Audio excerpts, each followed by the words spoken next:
Hey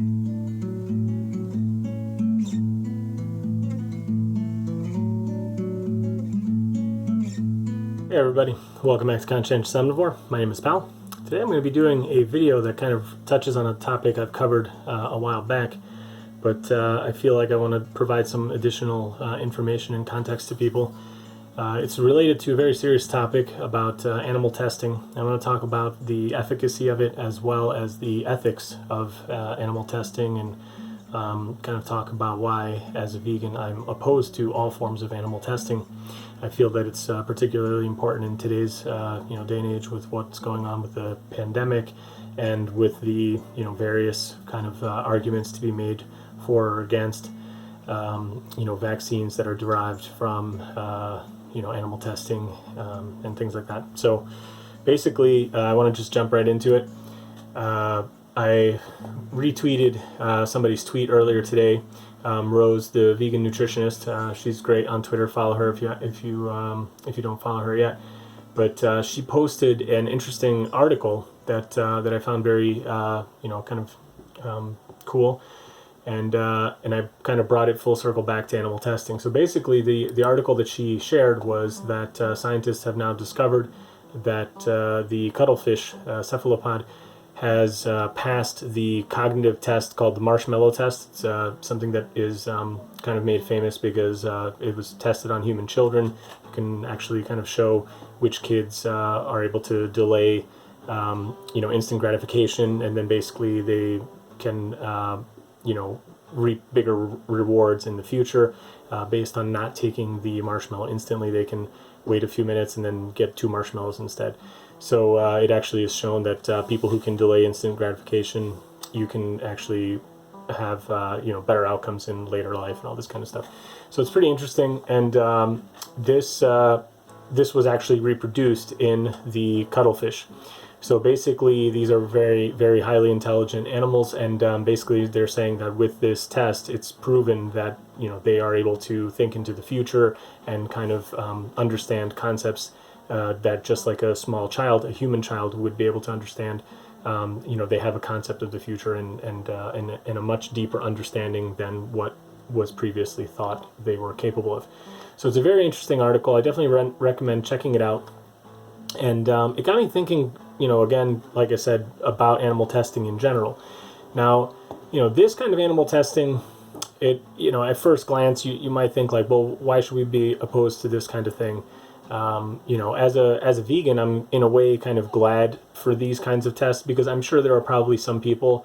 I actually have a pretty good friend of mine who I know will not eat most animals, but they do eat certain kinds of fish. But I know they don't eat octopi and other creatures like this, the cephalopods. So because of their intelligence. So I think for some people, this kind of test, it could be helpful to make them stop wanting to consume these animals or exploit them in other ways. And the tests themselves didn't seem as horrific as some other kind of common tests that you will see done on animals, where they're killed and their brains are dissected and what have you. This one seemed relatively benign and harmless, but I would still be opposed to this kind of test, and I'll tell you why. So, like I say, on one hand, I'm kind of glad that it might help people to stop, consuming these animals or harm them in another way. But on the other hand, I don't think that it's fair to just take them and put them in some kind of unnatural environments, keep them in tanks and scientific laboratories and whatever, and perform these kinds of tests on them. Basically, the equivalent of some kind of stupid pet trick that is being forced upon them, usually kind of related with food or some other kind of thing. And I just think it's cruel and unusual. Like, I wouldn't want this to be done, with humans. I wouldn't want to be kept in a cage and have, some higher form of intelligence, quote unquote, like an alien, doing kind of tests on me to see, how well I can write or what my penmanship is like or whatever some human equivalent kind of thing of checking my intelligence would be. So, I just think like it's just not nice. And I also think that I don't want the kind of the determining factor of whether or not we're going to consume an animal or exploit it in any way, shape, or form to be whether or not it's really smart. I don't think it should matter whether or not it can do some kind of stupid test that humans have figured out as some kind of interesting thing to look at, when they could be really smart and intelligent in other ways that we don't even know ourselves, and maybe they're smarter than us in some ways that we don't know yet. And I think observing non-human animals in nature, I think that's totally cool. I have no problem with that. But I do draw the line at where we feel the right that we can just take them out of their natural environment and then put them in these experimental situations and do these tests on them. I am not supportive of this. So that kind of brings me back to what I mentioned at the very start, is that a while back, this is actually, I kind of can't believe this is almost 3 years ago now, I did a video here about the efficacy and the morality of animal testing, and I do encourage everybody to watch this if you haven't seen it yet. I give some pretty good examples, I think, explaining why I'm opposed to animal testing for medical and obviously for cosmetic purposes and things like that. Like, I think that's just the most obvious thing that I would hope everyone is against. Animal testing for the purposes of like makeup and just stupid stuff like that. I think that's horrific that somebody would be supportive of the cruel treatment of any kind of animal, rabbit, mice, whatever, just so somebody could wear some makeup. But I think even for medical procedures, it's very important that we get the word out and explain to people why it is not helpful and why it's wrong. So I think the ethics of it, again, I can just go back to my good old tried and true standpoint, which is the golden rule. Would you want to have somebody pluck you out of your environment, out of your home, out of your family, out of your social structure, put you in some kind of cage that's totally unnatural to you in a small prison, maybe being even trapped in a really nice room, maybe with some nice toys that, whatever, you can imagine the nicest prison, but you could just never leave, and then people did, horrific experiments on you, chopped you up, put things in you, implanted things, injected you with certain chemicals or what have you? Of course you wouldn't. So ethically, it should be obvious to everyone why it's wrong.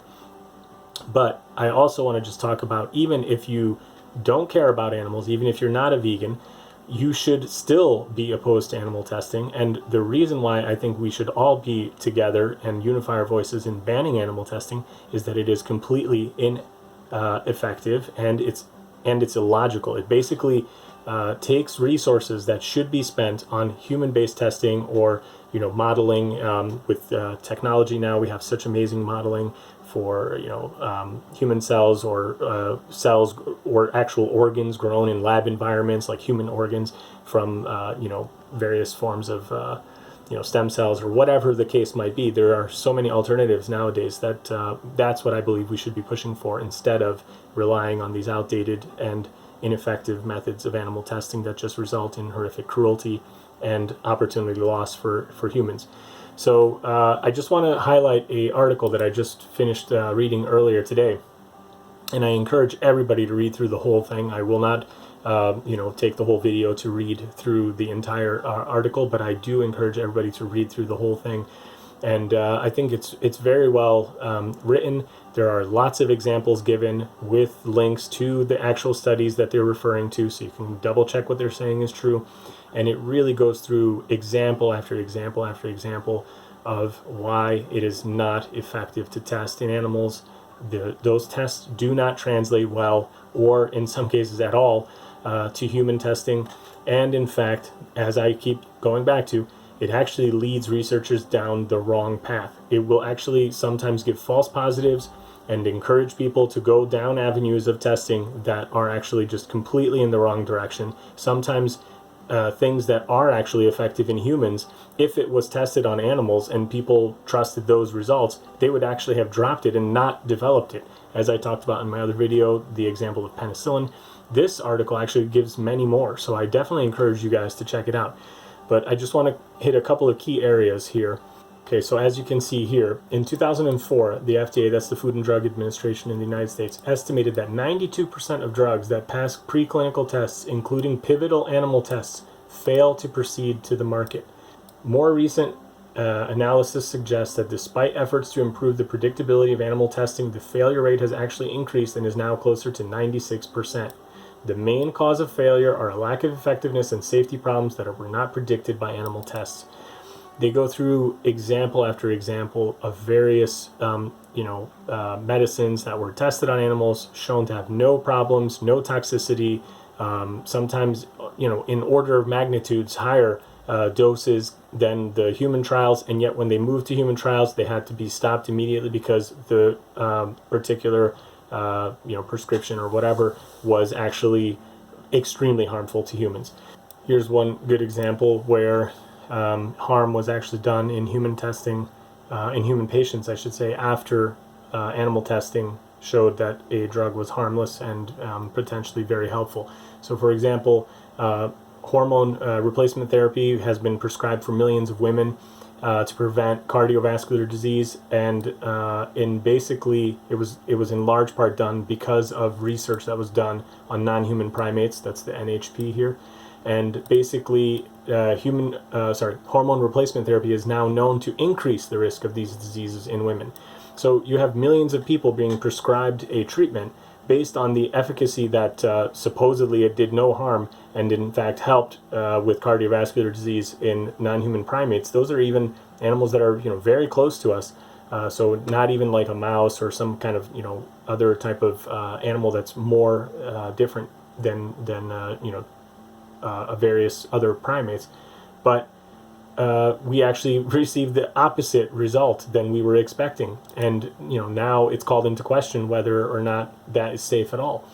Here's another example talking about HIV and the treatments that were done on non-human primates, including chimpanzees.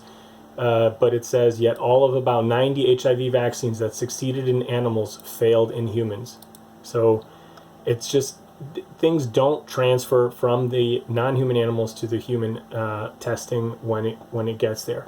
You can see here HIV/AIDS vaccine research using non-human primates represents one of the most notable failures in animal experimentation translation. Immense resources and decades of time have been devoted to creating non-human primate, including chimpanzee models of HIV, yet all of about 90 HIV vaccines that succeeded in animals failed in humans. After HIV vaccine GL120 failed in clinical trials despite positive outcomes in chimpanzees, BMJ article commented that important differences between non-human primates and humans with HIV misled researchers, taking them down unproductive experimental paths. GP120 failed to neutralize HIV grown and tested in cell culture. However, because the serum protected chimpanzees from HIV infection, 2 phase 3 clinical trials were undertaken.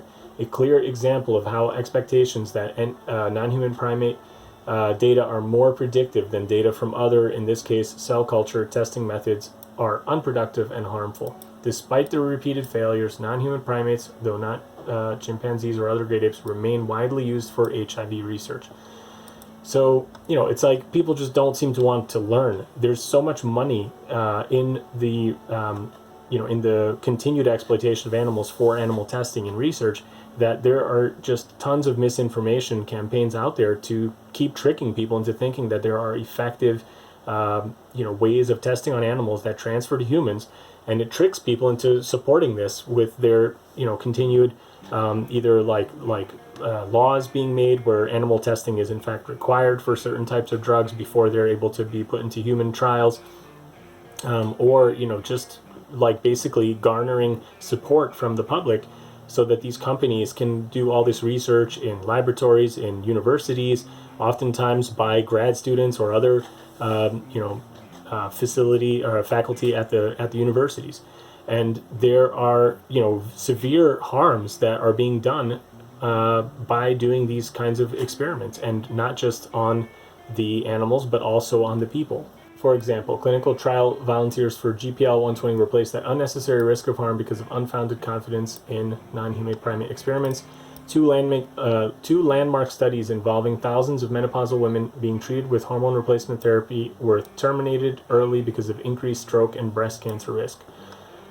In 2003, Ellen Pharmaceuticals were forced to prematurely terminate a phase 2 clinical trial when an investigational AD vaccine was found to cause brain swelling in human subjects. No significant adverse effects were noted in genetically modified mice or non-human primates. So it's just kind of amazing that there's so many examples, but these get swept under the rug and people just keep doing more of these. In another example of human suffering resulting from animal experimentation, 6 human volunteers were injected with an immunomodulatory drug, TGN 1420, in 2006. Within minutes of receiving the experimental drug, all volunteers suffered a severe adverse reaction resulting from a life-threatening cytokine storm that led to catastrophic systemic organ failure. The compound was designed to dampen the immune system, but it had the opposite effect in humans. Prior to this first human trial, TGN 1412 was tested in mice, rabbits, and non-human primates with no ill effects. Non-human primates also underwent repeat dose toxicity studies and were given 500 times the human dose for at least 4 consecutive weeks. None of the non-human primates manifested the ill effects, and humans showed almost immediately after receiving minute amounts of the test drug. So, again, not only are you getting toxicity and problems that you don't see in the animals, you're getting them at levels that are tiny fractions of what were given to the non-human animals. And it's just shocking. The exact opposite result is happening in these tests that we thought would happen. So, again, this is just one of many examples. Read through this article. I definitely encourage everybody to check it out. But, let it be known by more and more people. It needs to be known that the testing in animals does not translate to human, tests. In most of the cases, in the vast majority of the cases, they do not translate. So you have to kind of question, why is this being done? I firmly stand by my belief that it's being done because of money. I talk about this in many, many videos. You have to look at what is the motivation of people to do the things they do. They're being motivated by money. The research people are being motivated by money. The companies that are breeding and maintaining the stock of these poor animals for the test environments, they are making money hand over fist. And governments are basically being led to keep pushing for legislation that forces pharmaceutical companies to do this because of all the lobbying by these interests, and that is why it's being done.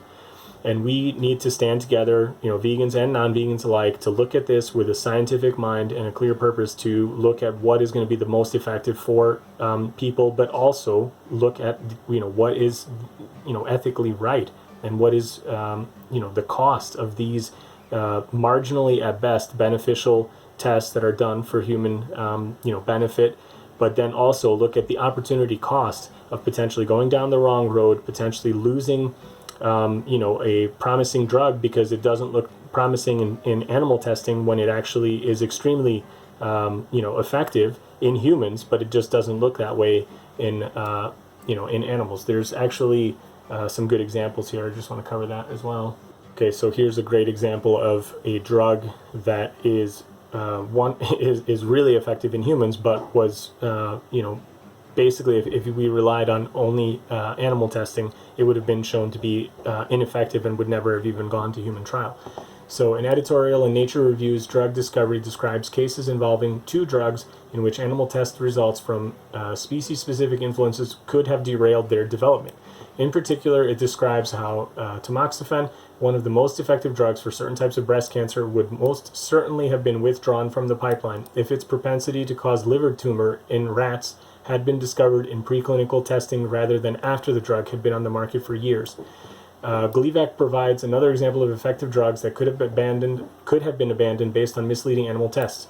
This drug, which is used to treat chronic myelogenous leukemia (CML), showed serious adverse effects in at least 5 species tested, including severe liver damage in dogs.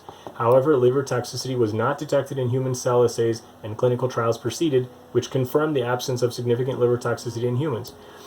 Fortunately for CML patients, Gleevec is a success story of predictive human-based testing. Many useful drugs that have safely been used by humans for decades, such as aspirin and penicillin, may not have been available today if the current animal testing regulatory requirements were in practice during their development. So again, I covered penicillin in the other video as well. There are many, many more examples of drugs that simply would not have ever come into existence if we relied on animal testing, because non-human animals react to these things very differently.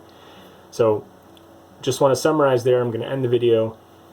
Testing on animals is ineffective, it's illogical because it can lead to opportunity cost for us, going down the wrong path, going down the wrong road. It's illogical, and it's extremely unethical.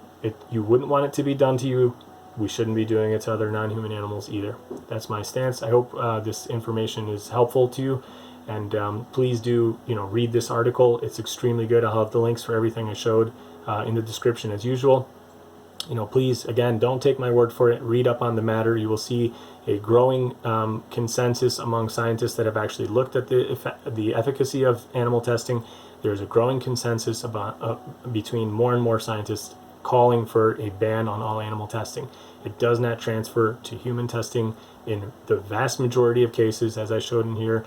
Up to maybe 96% of the cases do not translate to human testing, and it can be leading us down the wrong road. So anyway, that's it. I hope you guys liked the video. If you did, please do share it and give it a thumbs up, and hope to see you in another video soon. Thanks everybody for your support. See you in another one. Bye.